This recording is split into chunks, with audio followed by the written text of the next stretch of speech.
The night wind in Detroit carried the damp and pungent cinder smell unique to the Great Lakes region. It was 2 a.m. on June 4, 1896.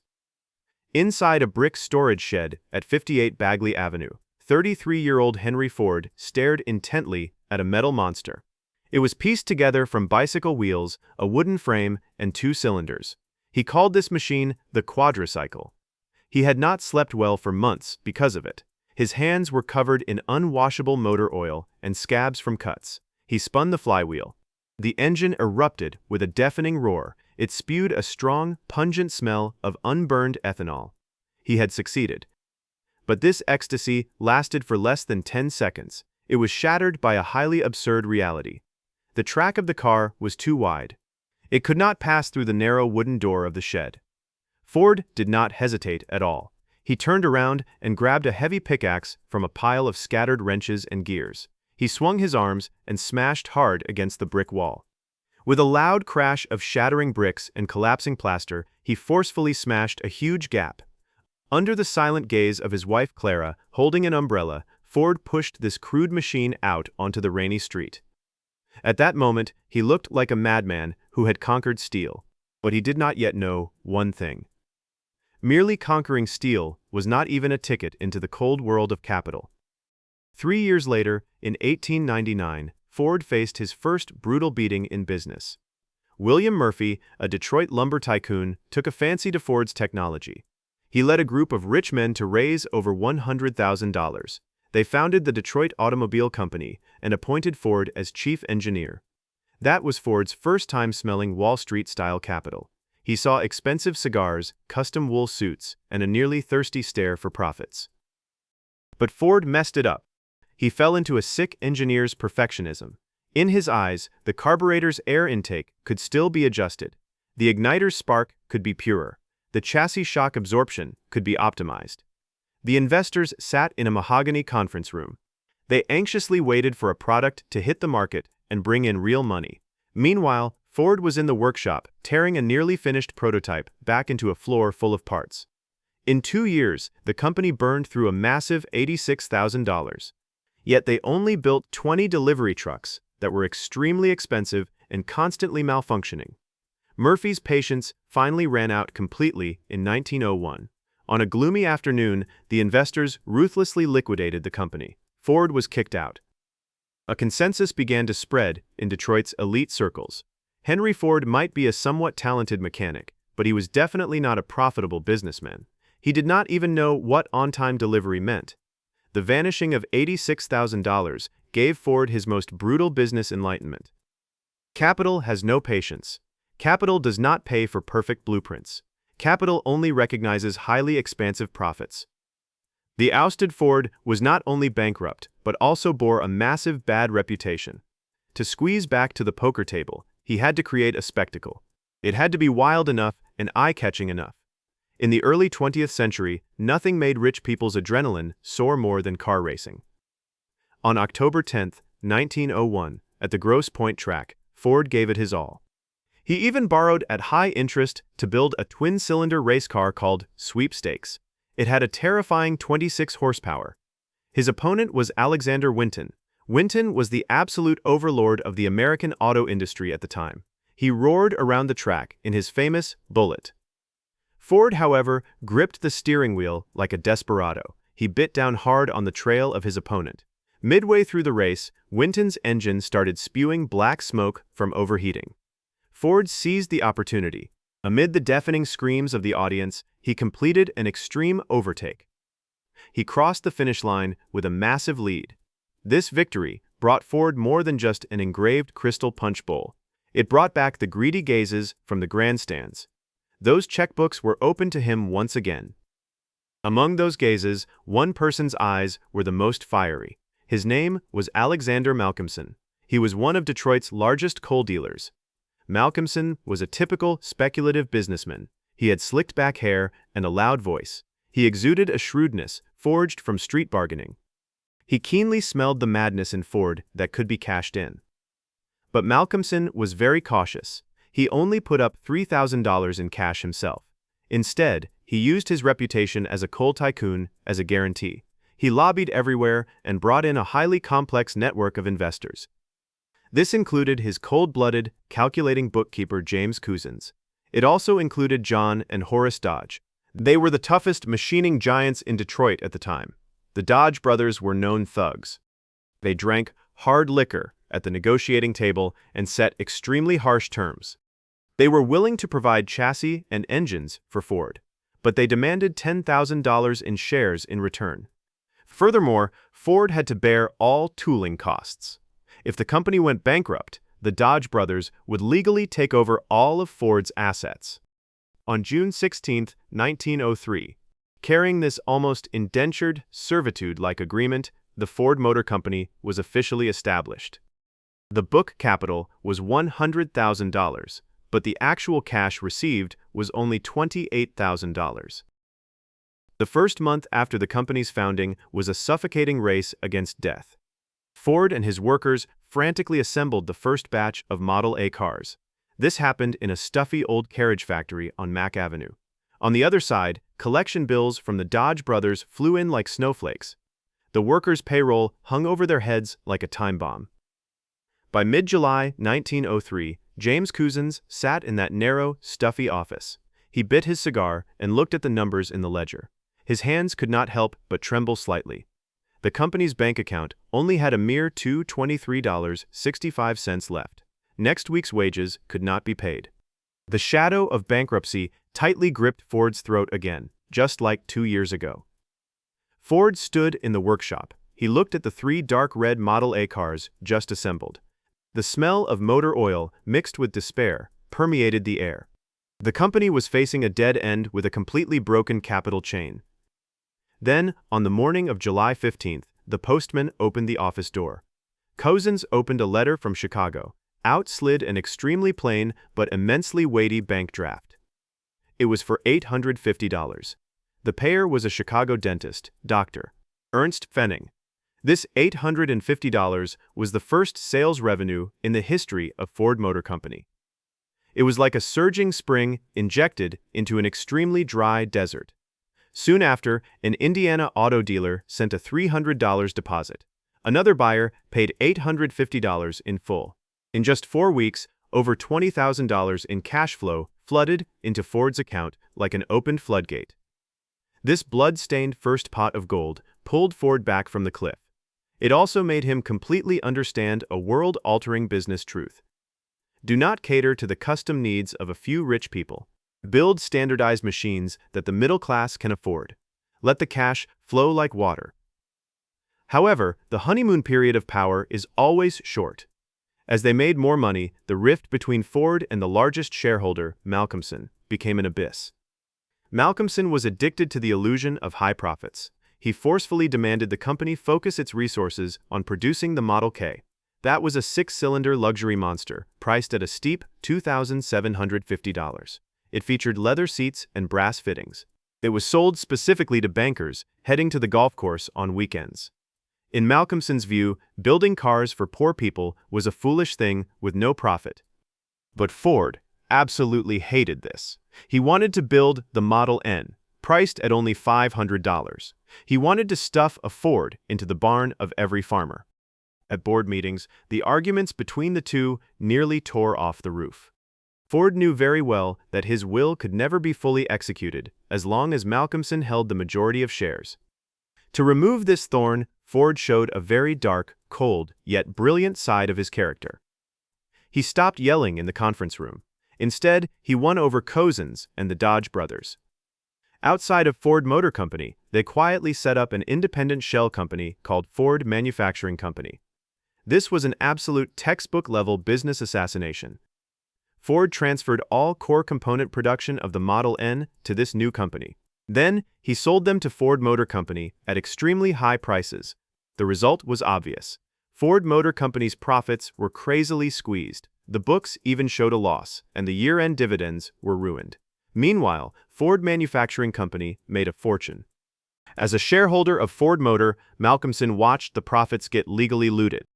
But he had no right to interfere with the new company because he was not on its shareholder list. With a broken capital chain, Malcolmson was pushed into a corner. Having no choice, he humiliatingly sold all his shares to Ford for $175,000 in 1906. When Ford signed that buyout check, a satisfied cold smile finally appeared on his face. At this time, he had become the sole tyrant in this company named after him. But before Ford could enjoy the thrill of dictatorship, a larger-scale strangulation battle was at his gates. This time, the opponent was not a short-sighted coal dealer. It was the monopoly syndicate of the entire American auto industry. It was called the Association of Licensed Automobile Manufacturers, ALM. This mafia-like syndicate, controlled by East Coast capitalists, held a piece of paper. It was called the Selden Patent. George Selden was a shrewd patent attorney. He had never built a practical car.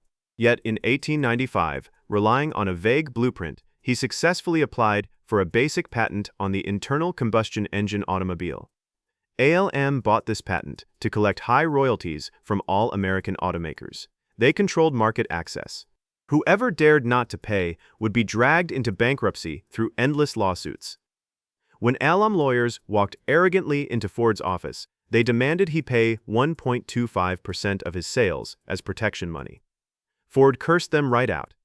ALM immediately published full-page warnings in major U.S. newspapers. They threatened that any consumer buying a Ford car would face legal action. This was not just business intimidation. This was meant to cut off Ford's main artery. The aggressive wildness in Ford's blood ignited. He immediately pulled out massive funds.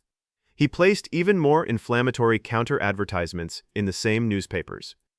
Buy a Ford car. We will guarantee every buyer immunity from this trust's extortion. We will use $12 million in assets to provide you with legal backing.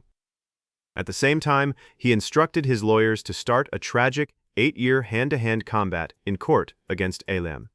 This lawsuit cost a fortune, with case files piling up like mountains.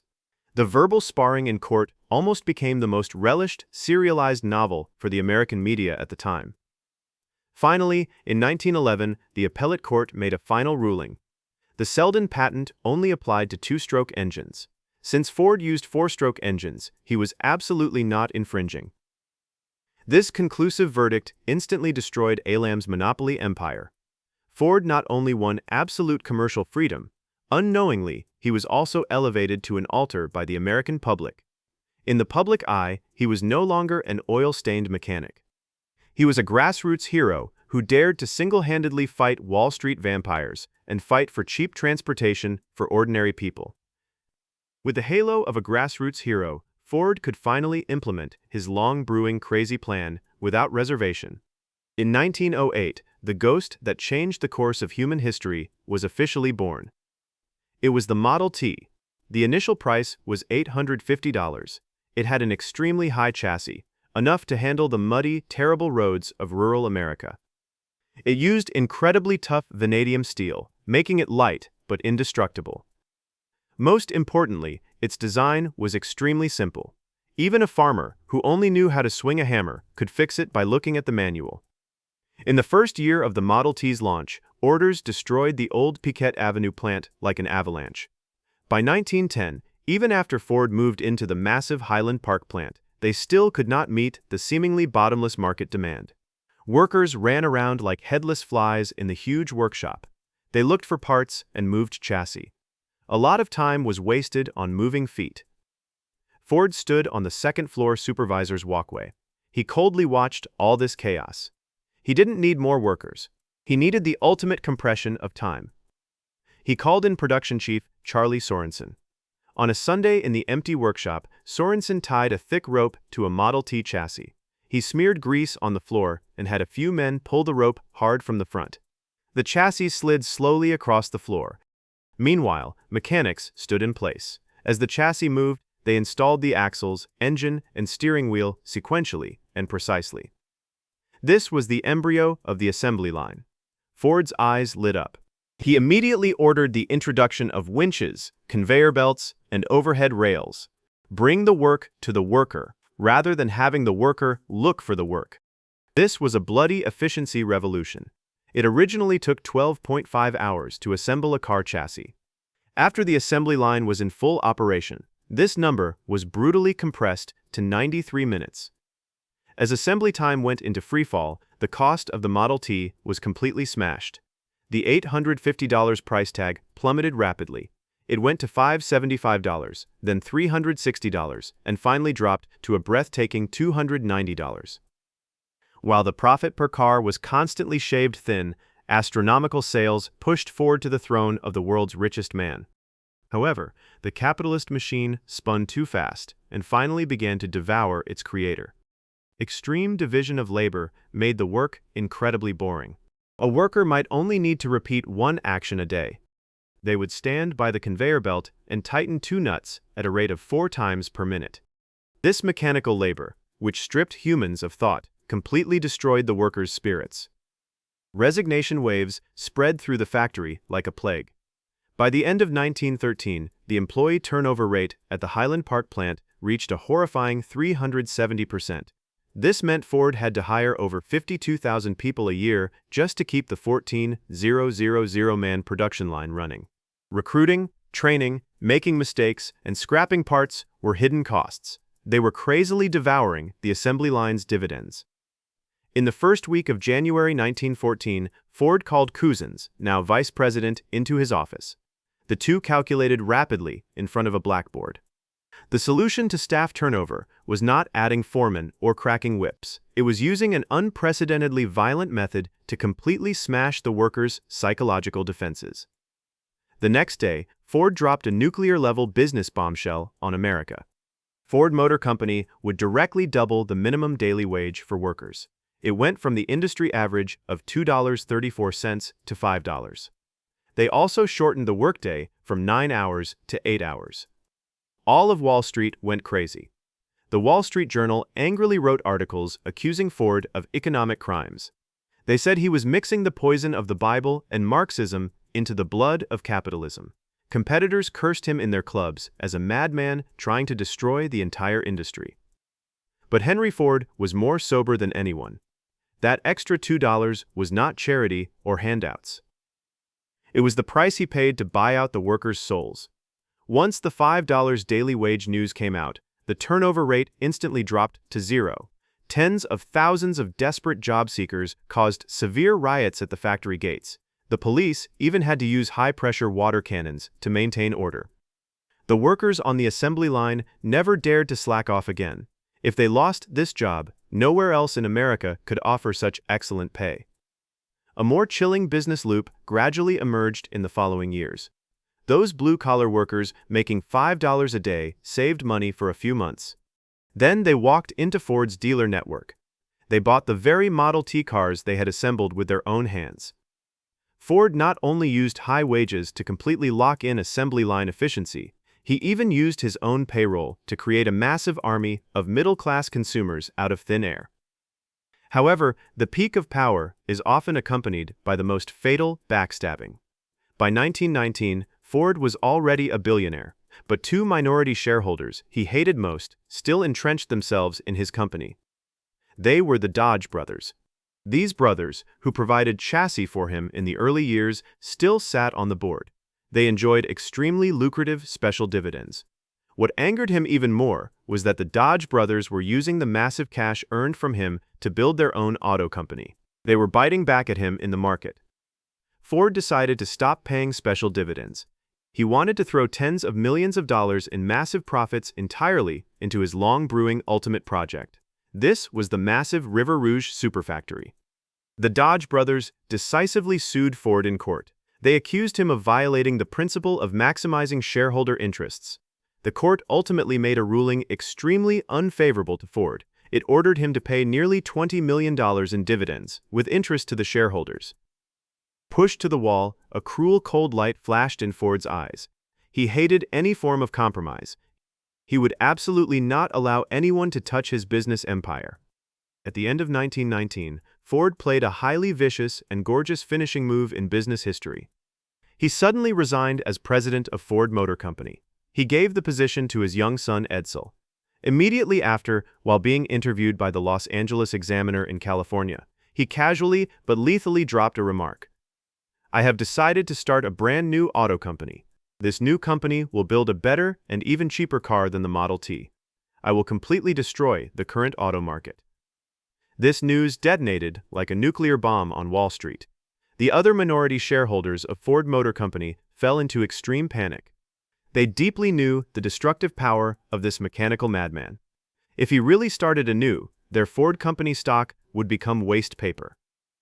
Just as the stock market value crashed crazily and the shareholders' psychological defenses completely collapsed, several mysterious trust companies quietly extended an olive branch to buy their shares.